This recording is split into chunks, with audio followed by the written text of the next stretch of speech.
So, is GoPro Hero 7's Hypersmooth really enough to kill the gimbal for mountain biking? Also, we're going to be testing which positions work best, so helmet, chin mount and chest strap, so keep watching to find out. Typical, raining again. So, let's not waste any time on intros and introductions. Let's just get into test number 1, which is going to be the chin mount. So, for those of you who don't have a full face helmet, this won't really work because you sort of have to have that bottom part of the helmet. But for those of you who do, this is a great place to put your GoPro Hero 7. As you can see the footage here, it comes out super smooth, it's almost like a chest strap, but you also get a better field of view and a better sense of the trail because, like here, you can see this through basically my eyes. What you're seeing here is what I see when riding, so it gives a more first person experience, unlike the chest strap and the gimbal does. You'll see Hypersmooth is also working very well. It's very stable, no shakes and jitters, no nothing. The only issue is the audio, which can go a bit funny depending on whereabouts on the chin mount is mounted. However, this could have just been because it was a wet day for me, so the water could have been in the microphone, but if you hear, it sounds a bit muffled, but it's alright. Oh, helter skelter, that's what it says. I wondered what that said. It also depends about the angle of the camera. So for example, if you have it pointing up quite a bit, you won't really get that handlebar shot. If you have it pointing down too much, you won't get much of the trail. So you have to have it kind of just perfect in the middle, facing forwards of the helmet exactly to get the right field of view. This is also a good setup because wherever you look, the camera looks as well. It doesn't just focus straight for like the gimbal does. It's like if I'm riding along a trail and I see something to the left, if I look off at that, you'll see that as well, which is quite cool because then the viewers are seeing exactly what the rider is seeing and thinking. It also shows perspective and speed a lot better because if you look in these corners, when I go around a berm and lean round them, the camera does as well. So you can feel that movement around the berms, which you can't quite grasp with a gimbal, as it's always staying level with the horizon constantly.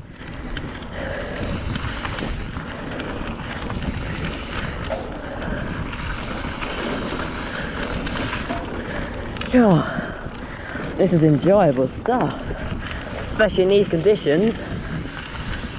Now the only slight issue I have with the chin mount is that sometimes it makes jumps look a tiny bit smaller than they actually are. So these jumps here, I actually jumped quite far on them, and you can see that, but it's not quite as clear as when I'm riding on the chest mount. This pit, it also shows a good demonstration because you can see exactly where I'm looking when I'm riding this. It gives the viewer a better perspective for this video. Makes it much more interesting as well. And as you can see, these rocks are very bumpy, they're like a staircase, and Hypersmooth is doing a very great job. There you go. So, let's now move on to test number 2, which is the helmet mount, as you guys will be able to tell of course, because this is mounted on top of my helmet, because you can see the visor in front. Now, for me, for this video, this camera was angled slightly too low, which is why the visor's in shot. If you're using the Hero 7, Hypersmooth, because it's constantly stabilising the things around the image, not just the visor, it means the visor shakes everywhere. So the best mounting position on top of a helmet is to have the camera facing forwards without the visor in shot, unless of course you have stabilisation turned off. Now the audio on this setup at the top here is very good. It's much better than it was on the chin because you can't hear all that breathing once you're riding. But it also does have its downsides of course, because as you can see, it doesn't show speed very well at all. Because whereas here, I wasn't going quick, but I wasn't going slow. Whereas this video makes it look like I'm going really slow. It also makes everything look smaller than it is, like this jump now coming up. Whereas in reality, it's not massive, and on camera you can't even see it. So that's also another downside. However, Of course, there are good points. A good point is that it's out of the way, of course, because on a chest strap or chin, you have to wear that, and that's a pain to wear, because sometimes you don't want to wear a chin mount, sometimes you don't want to wear a chest strap. So to have it on your helmet, it's out of the way, and it's handy to have it there. Hypersmooth on the helmet does a really good job. As you can see by this footage, it's super smooth and it really works well. In terms of stability, the helmet is definitely the best because your head acts as partly a stabilizer, and then also Hypersmooth on top. It just makes for a perfect combination.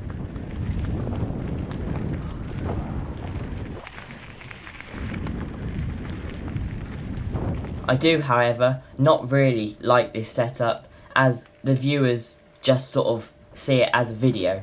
They don't see it as the rider's perspective, how they see it, or anything like that. So like these rocks, on this video they look quite tame, but in real life they are really bumpy.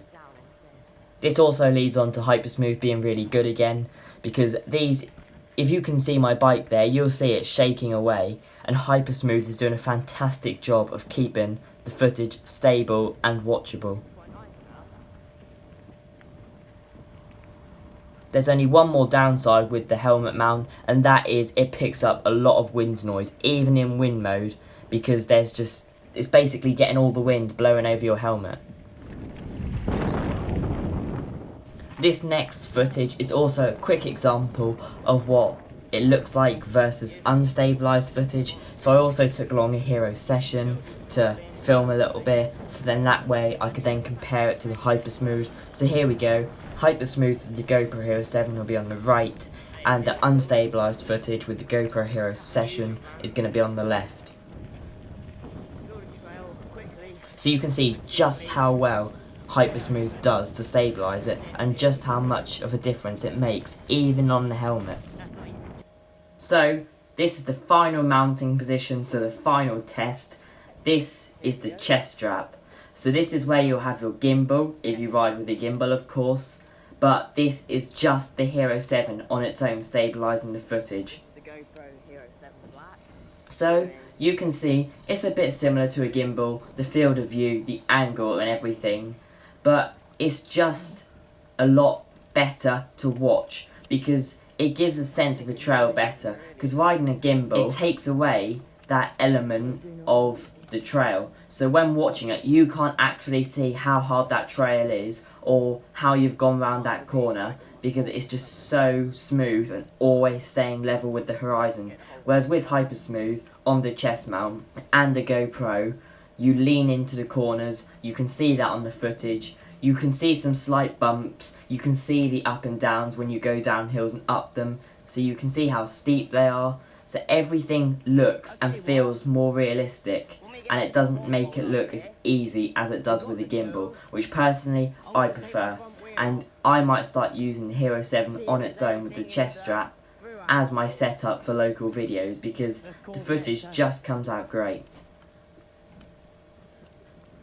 So we are now about to go into the pit, and then we're also going to after that go down the beast. Now the beast is quite bumpy, you can see a couple of shakes in the camera because it's very bumpy, but that is the worst Hypersmooth does, and it's still amazingly smooth. Here we go, we're now about to go in. So you'll see in a minute, I go over a drop and then over a few bits, and it gets a bit shaky, but it's nothing major compared to the old Hero 6 Black stabilisation. There we go, there was an example of a couple of bumps, but that is nothing. Hypersmooth is still working absolutely brilliantly to stabilise this video.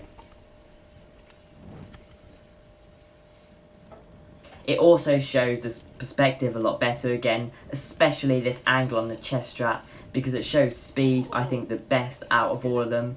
And you saw when I went over that jump a minute ago, you could see and feel that jump.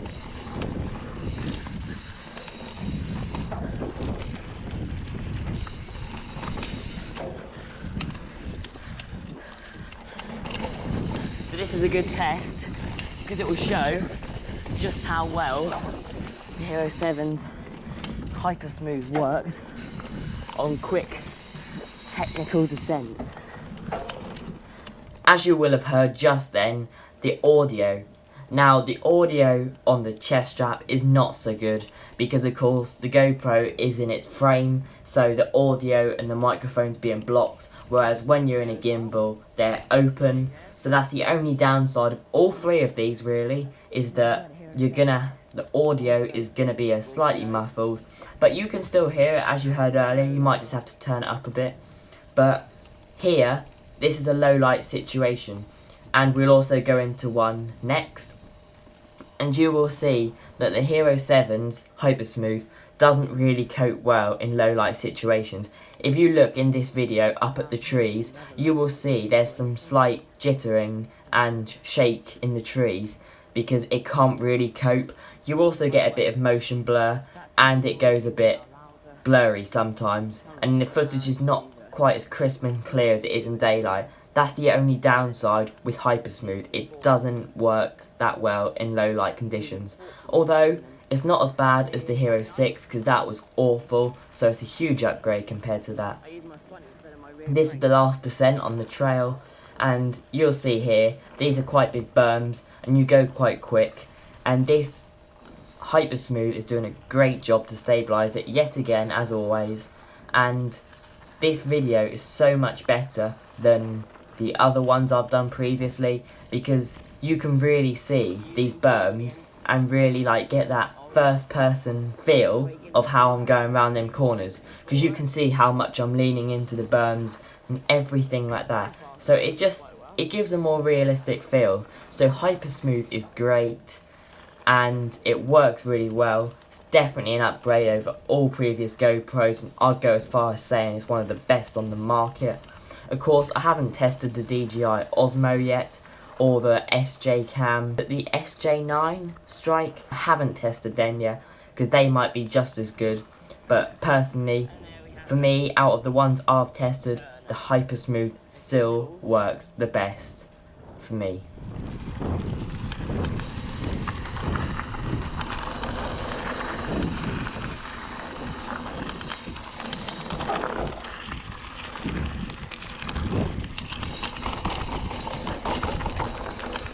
I mean, it probably isn't the best. So, here is a comparison of all three angles. So, top left, we're going to have the top of the helmet. Top right, we're going to have the chin mount. And on the middle, at the bottom, we're going to have the chest mount. So here, you'll get to see all three of them alongside each other. I've chosen the videos where the trails are roughly the same in terms of difficulty and the roughness of them. And you'll see that which one works best, which one you prefer, so then that will be able to make you make your own decision to which position you'd rather have your GoPro, so the chin, the head, or the chest, and which one you personally think Hypersmooth works best in. For me, I think it's the chin mount, and that is going to be my future setup, I think. I'm still going to use the gimbal, but for most rides, I'm going to use the chin mount. I would also just like to mention before we finish this video as well, that of course there is other mounts available. So you have the under the visor mount, you have many mounts on the bike, so you have the seat post rail, you have the handlebar mount, you have the rear shock mount, the front fork mount, the rear wheel mount, but I wasn't going to test all them. I was just going to test the three main fields of view. So, thank you so much for watching. Make sure to subscribe, leave a like. I hope this video was very informative for you, so I helped you show you what Hypersmooth was like on a helmet, chin cam and chest cam. Trails were good today, conditions were perfect, everything else was good. And yes, beautiful evening, 6:30 I think it is. We're now about to leave, and yeah, so I'll see you next week on the trail.